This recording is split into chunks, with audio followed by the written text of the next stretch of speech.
আসসালামু আলাইকুম। অষ্টম শ্রেণীর বন্ধুরা, আজকে তোমাদের বিজ্ঞান বইয়ের তৃতীয় অধ্যায় ব্যাপন, অভিস্রবণ ও প্রসেদন প্রসেদন এই অধ্যায়টা আজকে আমরা পড়ব। উদ্ভিদ মূলের সাহায্যে মাটি থেকে পানি ও পানিতে দ্রবীভূত খনিজ লবণ শোষণ করে এবং সেই পানি ও রস কাণ্ডের ভিতর দিয়ে পাতায় পৌঁছায়। তো এটা তো আমরা জানি। আবার উদ্ভিদ দেহে শোষিত পানি উদ্ভিদে বাষ্প আকারে দেহ থেকে বের করে দেয়। উদ্ভিদের কার্বন ডাই অক্সাইড গ্রহণ এবং অক্সিজেন গ্যাস ত্যাগ। দেহে পানি ও পানিতে দ্রবীভূত খনিজ লবণ শোষণ, ওই পানি ও দ্রবণ দেহের নানা অঙ্গের পরিবহন ও দেহ থেকে পানি বাষ্প আকারে বের করে দেওয়া। ব্যাপন, অভিস্রবণ, শোষণ, পরিবহন ও প্রশোধন এই প্রক্রিয়া কয়টার মাধ্যমে ঘটে? তো এই অধ্যায়ের আলোচ্য বিষয় হচ্ছে এই পাঁচটা জিনিস: ব্যাপন, অভিস্রবণ, শোষণ, পরিবহন ও প্রশোধন। প্রথমে ব্যাপন জিনিসটা কি? ব্যাপন, আমরা জানি পদার্থ কতগুলো ক্ষুদ্র ক্ষুদ্র অণু দ্বারা গঠিত হয়। এই অণুগুলো সবসময় গতিশীল বা চলমান অবস্থায় থাকে। তো সেটা তো আমরা জানি। এটা একটা পদার্থের ভিতরে অনেকগুলো কি থাকে? ছোট ছোট ছোট ছোট অণু থাকে। তো এই অণুগুলো কি করে? এই অণুগুলো গতিশীল থাকে। এই অণুটা এদিকে যেতে থাকে, এই অণুটা এদিকে যায়, এই অণুটা এদিকে যায়, এরকম গতিশীল অবস্থায় থাকে। তারপরে তরল ও গ্যাসের ক্ষেত্রে অণুগুলো চলন দ্রুত হয়। তরল ও গ্যাসের ক্ষেত্রে এবং বেশি ঘনত্বের স্থান থেকে কম ঘনত্বের দিকে অণুগুলো ছড়িয়ে পড়তে থাকে। তো এটা তো আমরা জানি যে তরল বা গ্যাস, যদি আমরা গ্যাস নিয়ে আলোচনা করি, ওর অণুগুলো অনেক এরকম থাকে। ধরো এখানে বেশি অণু আছে, তো এদিকে একটু কম অণু আছে, একটু ফাঁকা ফাঁকা অণু আছে। তো করবে কি, ওর যেদিকে বেশি অণু আছে বা বেশি ঘন অণু আছে পানি এবং তরলের ক্ষেত্রে, তো এখান থেকে কয়েকটা অণু এদিকে চলে আসবে, এসে কি করবে, দুইটাকে সমান করার চেষ্টা করবে। এটাই আমাদের নর্মাল প্রসেস।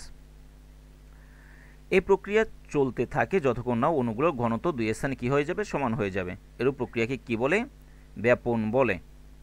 এরূপ প্রক্রিয়াকে ব্যাপন বলে। তো তাহলে আমরা দেখি, ব্যাপনকারী পদার্থ অণু পরমাণুগুলোর গতিশক্তির প্রভাবে এক প্রকার চাপ সৃষ্টি হয়, যার প্রভাবে অধিক ঘনত্বযুক্ত স্থান থেকে কম ঘনত্বযুক্ত স্থানের দিকে ছড়িয়ে পড়ে। এ প্রকার চাপকে কি বলে? ব্যাপন চাপ বলে। তো ব্যাপন প্রক্রিয়ার জন্য যে সাধারণত চাপটা প্রয়োজন হয় তাকে কি বলে? ব্যাপন চাপ বলে। সহজ ভাষায় এটাই উত্তর। কোনো পদার্থের অণুর ব্যাপন ততক্ষণ পর্যন্ত চলতে থাকে যতক্ষণ না উক্ত পদার্থের অণুগুলোর ঘনত্ব সর্বত্র সমান হয়। অণুগুলোর ঘনত্ব সমান হওয়া মাত্রই ব্যাপন বন্ধ হয়ে যাবে। তো তোমরা কি একটা ব্যাপনের সাধারণ এক্সাম্পল দিতে পারো? যেমন তোমাদের বাসায় যে পারফিউম আছে বা সেন্ট আছে, তো এটা যদি তোমরা স্প্রে করলে কি দেখবে, যে চারপাশে ছড়িয়ে যাচ্ছে। কেন ছড়িয়ে যায়? কারণ যখন স্প্রেটা করা হয় তখন ওর ভিতরে অণুগুলো অত্যাধিক পরিমাণে ডেন্স থাকে, অর্থাৎ ঘনত্ব থাকে বা ঘন থাকে। তো চারপাশে যেহেতু কম ঘনত্বের অণুগুলো আছে, ধরো এটা তুমি স্প্রে থেকে স্প্রে করছো একটা পারফিউমের স্প্রে, তো এই যে অণুগুলো বের হলে এটা অনেক ঘন থাকে। তো চারপাশে আকাশের মধ্যে যে বাতাসগুলো সেগুলো কীরকম থাকে? একটু কম ঘন থাকে। তো এই যে ঘন এলাকা থেকে এদিকে যে এটাকে কি করবে? ব্যাপন, এই যে ঘন এলাকাটা আর চারপাশে যে অল্প অল্প এলাকাটা, দুইটার ভিতরে সমান তৈরি করবে, যার কারণে আমাদের স্প্রে বা সেন্টের যে গন্ধটা সেটা পুরো রুমে ছড়িয়ে যায়। তো এটাই হচ্ছে ব্যাপন। ব্যাপন কি, তা কয়েকটি পরীক্ষার মাধ্যমে সহজে বোঝা যায়। এখানে একটা এক্সাম্পল দেওয়া আছে, তো আমরা দেখি এক্সাম্পলটা কি। পরীক্ষার লব্ধ তথ্যের ভিত্তিতে আলোচনা করে ব্যাপন সম্বন্ধে বাস্তব জ্ঞান পাওয়া যায়। নিচে ব্যাপন প্রক্রিয়া কয়েকটি পরীক্ষা আলোচনা করা হলো। ব্যাপনের অনেক প্রমাণ আমাদের চারপাশে দেখা যায়, যেমন ঘরের সেন্ট। তো এতক্ষণ আমরা যে এক্সাম্পলটা দিলাম সেটা এখানে দেওয়া আছে। ঘরে সেন্ট অথবা আতর ছড়ালে বা ধূপ জ্বালালে সমস্ত ঘরে তার সুবাস ছড়িয়ে পড়ে। এটা ব্যাপনের কারণে ঘটে। ধূপের ধোঁয়া ও সেন্টের অণুগুলো অধিক ঘনত্ব সম্পন্ন হয়, সম্পূর্ণ ঘরে কম ঘনত্ব সম্পন্ন স্থানের দিকে ছড়িয়ে পড়ে। এই সমস্ত ঘর সুবাসে কি হয়? ভরে যায়। তো এখানে তিনটা জিনিস দেওয়া আছে। একটা হচ্ছে তুতের কেলাস, হালকা নীল পানি আর ঘন নীল পানি। তো এখানে মেইনলি বলা আছে যে তোমরা যখন একটা কেলাসের ভিতরে একটা নীল কিছু দিবা, তো সম্পূর্ণ টুকু নীলে ভরে যাবে। বা তোমরা যখন জামা কাপড় ধুতে যাও, সাদা জামার ভিতরে যখন নীল দাও, তোমরা একটা বালতিতে 2-1 ফোঁটা নীল দেওয়ার পরে যখন নাড়ো বা না নাড়লেও কিছুক্ষণ পরে দেখবে সম্পূর্ণ পানিটাই নীল হয়ে যায়, তাই না? এইটাই হইতেছে ব্যাপনের প্রক্রিয়া। তো এখানে ব্যাপনের গুরুত্ব দিছে, এটা গুরুত্বপূর্ণ পড়তে হবে খ নাম্বারের জন্য, গ নাম্বারের জন্য এবং ঘ নাম্বারের জন্য। ব্যাপনের গুরুত্ব, জীবের বিভিন্ন শারীরবৃত্তীয় কাজে ব্যাপনের প্রক্রিয়া ঘটে। যেমন উদ্ভিদ সালোক সংশ্লেষণের সময় বাতাসে কার্বন ডাই অক্সাইড গ্রহণ করে এবং অক্সিজেন ত্যাগ করে, তাই না? কার্বন ডাই অক্সাইড যদি গ্রহণ না করে তাহলে উদ্ভিদ কি করতে পারবে না? নিজের খাদ্য নিজে তৈরি করতে পারবে না। তো নিজের খাদ্য তৈরি করার পরে উদ্ভিদের অক্সিজেন তৈরি হয়, ওই অক্সিজেনটা সে পরিবেশে ছেড়ে দেয়। আর আমরা যারা মানুষ আছি বা চতুষ্পদ জন্তু আছি তারা ওই অক্সিজেনটা গ্রহণ করি। এই অত্যাবশ্যক কাজ ব্যাপন দ্বারা সম্ভব হয়। জীবকোষে শ্বসনের জন্য গ্লুকোজ, জারণের জন্য অক্সিজেন ব্যবহৃত হয়, সেটা আমরা জানি। ব্যাপন ক্রিয়া দ্বারা কোষে শোষিত অক্সিজেন প্রবেশ করে এবং কার্বন ডাই অক্সাইড বের হয়ে যায়। উদ্ভিদ দেহে শোষিত পানি বাষ্পাকারে প্রশোধনের মাধ্যমে দেহ থেকে ব্যাপন প্রক্রিয়া বের করে দেয়। প্রাণীদের শ্বসনের সময় অক্সিজেন ও কার্বন ডাই অক্সাইড আদান প্রদান, রক্ত থেকে পুষ্টি উপাদান, অক্সিজেনে দ্রবীভূত লসিকার বহন এবং লসিকা থেকে কোষে পরিবহন করা ব্যাপন প্রক্রিয়া সম্পন্ন হয়। এগুলো হচ্ছে ব্যাপনের গুরুত্বটা এখানে বর্ণনা করা আছে, তো তোমরা এটা সুন্দর করে পড়ে নিবা। এবার হচ্ছে অবিশ্রবণ। অবিশ্রবণ জিনিসটা কি সেটা আমরা যদি সহজ ভাষায় বলি, ধরো এই যে তোমার কাছে একটা আছে, কিসমিস আছে, কিসমিস তোমার কাছে কয়েকটা কিসমিস আছে। তো এই কিসমিসটা তোমরা করো কি, রান্নার আগে কিসমিসগুলোকে, আমাদের বাসার মা বোনেরা কিসমিসগুলোকে ভিজিয়ে রাখে পানির ভিতরে ভিজিয়ে রাখে। তো কিসমিসের সাইজ যদি এতটুকু হয়, তো ওই কিসমিসটা পানি অবিশ্রবণের মাধ্যমে কিসমিসটা কি হয়ে যায়, বড় হয়ে যায়, অনেক বড় ফুলে ওঠে। তো এটা হচ্ছে অবিশ্রবণ প্রক্রিয়ার মাধ্যমে হয়। তো আমরা দেখি অবিশ্রবণ প্রক্রিয়াটা কি। অবিশ্রবণ প্রক্রিয়া বোঝানোর জন্য আমাদের যে বিষয়টি ধারণা থাকা দরকার, তার মধ্যে অন্যতম হলো ঘনত্ব বিশিষ্ট দুইটি দ্রবণের মধ্যে অবস্থিত পর্দার বৈশিষ্ট্য জানা। পদার্থকে সাধারণত 3 ভাগে ভাগ করা যায়। কয় ভাগে? 3 ভাগে। পর্দা, আচ্ছা পর্দাকে 3 ভাগে ভাগ করা যায়। তাহলে কি কি? এটা হচ্ছে বৈষম্য ভেদ্য বা অর্ধভেদ্য, ভেদ্য, আর এটা হচ্ছে অভেদ্য। ভেদ্য মানে কি? যা ভেদ করতে পারবে। অভেদ্য অর্থাৎ এই পর্দা দ্বারা কোনো কিছু যেতে পারবে না। ভেদ্য অর্থাৎ এই পর্দা যদি থাকে, পর্দার ভিতর দিয়ে সব কিছু যাওয়া আসা করতে পারবে। আর অর্ধভেদ্য কিছু কিছু যেতে পারবে, কিছু কিছু যেতে পারবে না। তাহলে দেখি অভেদ্য। অভেদ্য মানে কি? কোনো কিছু যেতে পারবে না। যে পর্দা দিয়ে দ্রাবক ও দ্রব উভয় প্রকার পদার্থের অণুগুলো চলাচল করতে পারে না, তাকে অভেদ্য পর্দা বলে। যেমন পলিথিন, পলিথিনের ভিতর দিয়ে তো কোনো কিছু যেতে পারে না, যেতে পারে কি? কাইটিনযুক্ত কোষ প্রাচীর ইত্যাদি। এবার হচ্ছে ভেদ্য পর্দা। যে পর্দা দিয়ে দ্রাবক ও দ্রব উভয়ই অণু সহজেই চলাচল করতে পারে, তাকে ভেদ্য পর্দা বলে, যেমন কোষ প্রাচীর। অর্ধভেদ্য পর্দা অর্থাৎ কিছু যেতে পারবে, কিছু যেতে পারবে না। যে পর্দা দিয়ে কেবল দ্রবণের দ্রাবক অণু, উদ্ভিদের ক্ষেত্রে পানি, চলাচল করতে পারে কিন্তু দ্রব অণু চলাচল করতে পারে না, তাকে অর্ধভেদ্য পর্দা বলে।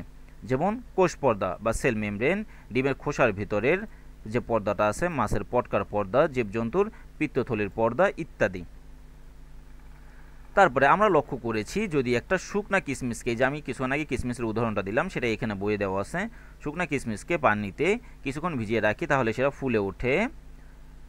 এটি কিসমিস দ্বারা পানি শোষণের কারণে ঘটে এবং পানি শোষণের অবিশ্রবণ দ্বারা ঘটে। অবিশ্রবণও এক প্রকার ব্যাপন। দেখো অবিশ্রবণ প্রক্রিয়াটাও কি? এক ধরনের ব্যাপন। এটা খুব গুরুত্বপূর্ণ একটা কথা, যে অবিশ্রবণ প্রক্রিয়াটাও এক ধরনের ব্যাপন। এটা কিন্তু অনেক সময় এমসিকিউতে আসে, খুব ডিপলি আসে। এটা তোমাদের মনে রাখতে হবে যে অবিশ্রবণ হচ্ছে ব্যাপনেরই একটা অংশ বা ব্যাপনের একটা ধরন। অবিশ্রবণ কেবলমাত্র তরলের ক্ষেত্রে ঘটে এবং অর্ধভেদ্য পর্দা অবিশ্রবণের সময় দুইটি তরলকে পৃথক রাখে। কিসমিসের উদাহরণ দিয়ে বিষয়টা বোঝানো হলো। আমরা জানি দুইটি ভিন্ন ঘনত্বের দ্রবণ একত্রে মিশ্রিত হলে স্বাভাবিকভাবেই এদের মধ্যে ব্যাপন সংঘটিত হয়। লক্ষ্য করে দেখো, কিসমিসের ভিতরে পানি শুকিয়ে যাওয়ার ফলে কিসমিসগুলো কুঁচকে গেছে। কিসমিসগুলো পানিতে রাখলে পানি শোষণ করে ফুলে উঠবে, কারণ কিসমিসের ভিতরে শর্করার গাঢ় দ্রবণ একটি পর্দা দ্বারা পানি থেকে পৃথক হয়ে আছে। ফলে শুধু পানি অণু কিসমিসের অভ্যন্তরে অবিশ্রবণ প্রক্রিয়া প্রবেশ করেছে, কিন্তু শর্করা অণু এইরকম পর্দা ভেদ করে বাইরে আসতে পারছে না। এ ধরনের পর্দাকে অর্ধভেদ্য পর্দা বলে। যে প্রক্রিয়ায় একই পদার্থের কম ঘনত্ব এবং বেশি ঘনত্বের দুইটি দ্রবণ অর্ধভেদ্য পর্দা দ্বারা পৃথক করা হলে দ্রাবক পদার্থের অণুগুলোর কম ঘনত্বের দ্রবণ থেকে অধিক ঘনত্বের দ্রবণের দিকে যায়, তাকে অবিশ্রবণ বা অসমোসিস বলে। অন্যভাবে বলা যায়, দ্রাবক তার বেশি ঘনত্বের অঞ্চল থেকে কম ঘনত্বের অঞ্চলের দিকে ধাবিত হয়ে অর্ধভেদ্য পর্দার দিকে যায়। এবার হচ্ছে অবিশ্রবণের গুরুত্ব। এটাও কিন্তু ক নাম্বার, খ নাম্বার, গ নাম্বার, ঘ নাম্বারের জন্য প্রয়োজন। অনেক সময় তোমাদের ব্যাপন আর অবিশ্রবণের ভিতরে পার্থক্য আসে। ব্যাপনের সাথে আর কি কি আছে, যেমন এখানে আছে প্রশোধন। ব্যাপন প্রশোধনের ভিতরেও পার্থক্য আসে। তো অবিশ্রবণের গুরুত্ব, জীবকোষের কোষাবরণ অর্থাৎ কোষে যে পর্দাটা আছে বা প্লাজমা পর্দা বা সেল মেমব্রেন বা প্লাজমা মেমব্রেন অর্ধভেদ্য পর্দা হিসেবে কাজ করে। তো আমাদের সেল মেমব্রেনটা কীরকম? অর্ধভেদ্য পর্দা, অর্থাৎ কিছু যেতে পারবে, কিছু যেতে পারবে না। প্লাজমা পর্দা দিয়ে অবিশ্রবণ প্রক্রিয়ায় মাটিস্থ পানি মূলরোমের মধ্যে প্রবেশ করে বা বাইরে আসে। কোষস্থিত পানি খনিজ লবণকে দ্রবীভূত করে কোষ রসে পরিণত করে। সুতরাং কোষের মধ্যে বিভিন্ন জৈব রাসায়নিক পদার্থগুলোকে সচল রাখার জন্য অভিস্রবণের ভূমিকা খুব গুরুত্বপূর্ণ। এই প্রক্রিয়া দ্বারা উদ্ভিদ কোষের রসস্ফীতি ঘটে।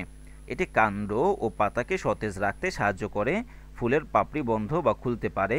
এছাড়াও অভিস্রবণের মাধ্যমেই প্রাণীর অন্ত্রে খাদ্য শোষিত হতে পারে। তো এখানে একটা এক্সাম্পল দেওয়া আছে বা অভিস্রবণের পরীক্ষা দেওয়া আছে, তো তোমরা এটা করে নিবা বা দেখে নিবা, অথবা তোমাদের এটা স্কুলে এটা তোমাদের দেখাতে পারে। পাঠ 5, উদ্ভিদের পানি ও খনিজ লবণ শোষণ। তো উদ্ভিদের পানি ও খনিজ লবণ শোষণে কিছু পদ্ধতি আছে, এখানে কিছু পদ্ধতি নিয়ে আলোচনা করা হয়েছে। দেখি আমরা। মাটি থেকে পানি ও পানিতে দ্রবীভূত খনিজ লবণ উদ্ভিদ দেহের সজীব কোষে টেনে নেওয়ার পদ্ধতিকে সাধারণত শোষণ বলে। এখানে শোষণের একটা অ্যাজ ইউজুয়াল এক্সাম্পল দেওয়া আছে, ডেফিনেশন দেওয়া আছে। স্থলে বসবাসকারী উদ্ভিদগুলো মূলরোমের সাহায্যে মাটি থেকে পানি শোষণ করে। পানিতে নিমজ্জিত উদ্ভিদে সারা দেহ দিয়ে পানি শোষণ করে। স্থলজ উদ্ভিদগুলোর রোম মাটির সূক্ষ্ম কণার ফাঁকে লেগে থাকা কৌশিক পানি অভিস্রবণ প্রক্রিয়ায় নিজ দেহে টেনে নেয়। মূলরোমের প্রাচীরটি কীরকম ভেদ্য, অর্থাৎ মূলরোমের প্রাচীর দিয়ে সব কিছু যাতায়াত করতে পারে। তাই প্রথমে ইমবাইবেশন প্রক্রিয়া, এই যে দেখো ইমবাইবেশন প্রক্রিয়াটা কি, এটা আমরা একটু পরে দেখব।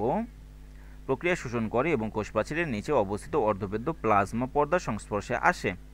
মূল রোমের কোষীয় দ্রবণের ঘনত্বের তুলনায় তার পরিবেশের দ্রবণের ঘনত্ব কম থাকায় পানি কোষের মধ্যে অন্ত অভিস্রবণ প্রক্রিয়ায় প্রবেশ করে।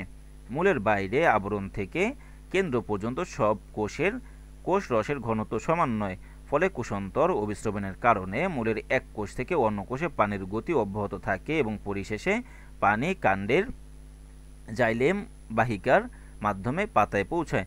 তারপর হচ্ছে ইমবাইবেশন। ইমবাইবেশন কি, এটা কিন্তু ক নাম্বার, খ নাম্বার, গ নাম্বার, ঘ নাম্বার, চারটা জিনিসের জন্য গুরুত্বপূর্ণ। অধিকাংশ কলয়েডধর্মী পদার্থই পানিগ্রহী। কলয়েডধর্মী যেসব পদার্থ আছে ওরা করে কি, ওরা পানি নিজের শরীরের ভিতরে টেনে নেয়। আর কলয়েডধর্মী পদার্থ কোনগুলো? স্টার্চ, সেলুলোজ, জেলেটিন ইত্যাদি। উদ্ভিদের বিভিন্ন রকমের কলয়েডধর্মী পদার্থ বিদ্যমান, যেমন স্টার্চ, সেলুলোজ, জেলেটিন ইত্যাদি। এসব পদার্থ তাদের কলয়েডধর্মী গুণের জন্য পানি শোষণ করতে সক্ষম। কলয়ের বিভিন্ন পদার্থ যেমন যে প্রক্রিয়ায় নানা ধরনের তরল পদার্থ শোষণ করে তাকে বলে ইমবাইবেশন। এই যে ক নাম্বার প্রশ্নের উত্তর, যে ইমবাইবেশন কাকে বলে। আর তরল শোষণকারী পদার্থটি হচ্ছে হাইড্রোফিলিক। দেখো এখানে দুইটা শব্দ আছে, হাইড্রো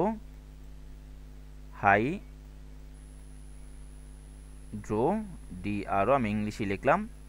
একটা শব্দ হাইড্রো আর একটা শব্দ কি ফিলিক, এটা বাংলায় লিখি ফিলিক।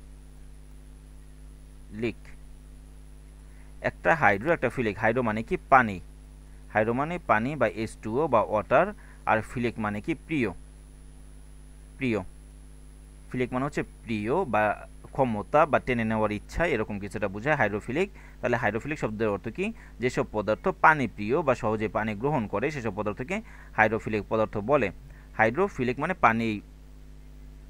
পানিকে ওরা গ্রহণ করতে ইচ্ছা প্রকাশ করে বা ভালোবাসে, এটা কিছু বোঝায়। আর হচ্ছে আরেকটা শব্দ হচ্ছে হাইড্রোফোবিক, অর্থাৎ সে পানি সহ্য করতে পারে না। উদ্ভিদের খনিজ লবণ শোষণ পদ্ধতি। উদ্ভিদের স্বাভাবিক বৃদ্ধির জন্য কতগুলো খনিজ লবণের প্রয়োজন হয়? উদ্ভিদের জন্য প্রয়োজনীয় খনিজ লবণের উৎস মাটিস্থ পানি। মাটিস্থ পানিতে খনিজ লবণ দ্রবীভূত অবস্থায় থাকে। খনিজ লবণগুলো মাটিস্থ পানিতে দ্রবীভূত থাকলেও পানি শোষণের সঙ্গে উদ্ভিদের লবণ শোষণের কোনো সম্পর্ক নেই, দুটো প্রক্রিয়ায় ভিন্নধর্মী। উদ্ভিদে কখনো লবণের সম্পূর্ণ অণুকে শোষণ করতে পারে না। লবণগুলো কেবল আয়ন হিসেবে শোষিত হয় এবং মাটির রস থেকে খনিজ লবণ শোষণ দুইভাবে সম্পন্ন করে, একটা নিষ্ক্রিয় শোষণ আর একটা সক্রিয় শোষণ। তো তাহলে মাটির রস ও খনিজ লবণ কয়ভাবে শোষিত হয়? দুইভাবে, একটা নিষ্ক্রিয় শোষণের মাধ্যমে, একটা সক্রিয় শোষণের মাধ্যমে। তো আজকের ক্লাস আমাদের পার্ট 5 পর্যন্ত সমাপ্ত করি। পরবর্তী ক্লাসে আমরা প্রষেধন বা পার্ট 6 থেকে শুরু করব।